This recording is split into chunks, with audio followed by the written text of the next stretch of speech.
अस्सलामुअलैकुम।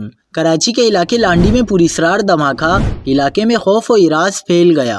पूरा इलाका धमाके की आवाज़ से लरज उठा। क्या आप हालात हाजरा से आगाही हासिल करना चाहते हैं? खबर के पीछे छुपे असल हकाइक जानना चाहते हैं? तो अभी सब्सक्राइब कीजिए दिलमिल पाकिस्तान को और साथ ही घंटी के निशान पर क्लिक कर दें।